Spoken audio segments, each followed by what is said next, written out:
All right, we're trucking right along. So we've done the early parts of phase 2. We're getting into the meat and potatoes of it.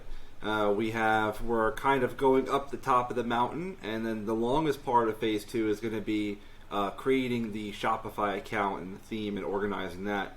So what we're doing now is we're discussing the DBA. So we're just moving slowly, steadily, all the way through phase 2. So for the DBA, what is a DBA? Doing business as. So DBA stands for doing business as a trade name, a pseudonym, or fictitious business name. For example, an example is doing business as, comes blah blah blah. So your LLC's legal name is the John Doe LLC, but you want customers to know you as superlative salon. Interesting. Or anything beside the John Doe LLC. So what they're trying to say here, what an interesting word, superlative salon. So, for example, very creative, I suppose, or very, creative. So, the John Doe LLC. So, if I had my business, Ryan Garrido LLC, DBA, Superlative Salon. So, if it's the name of the company, the LLC, doing business as another name. So, we want to make sure that we find the process in your state for how to register the doing business as. And I'll give an example of what that looks like. Maybe see DBA Virginia.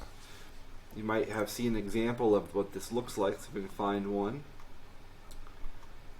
You'll get a form, and it'll be registered with the Secretary of State regarding, I don't see a good example here, but I'll get an example and I'll include it in the video on what the DBA will look like. And keep the form. Sometimes you have to go down to the clerk's office to register it. Some states you can do it online.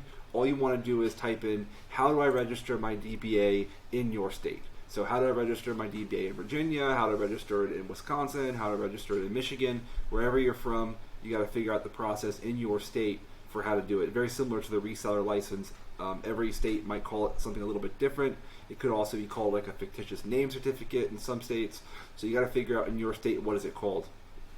Now, and for example, in Virginia it costs $10. You got to file a form with the State Corporation Commission and pay the filing fee.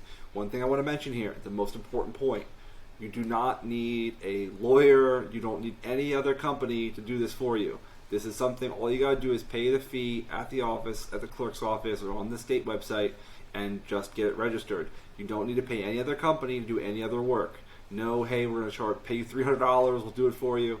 They're just doing this exact thing and then charging you $290.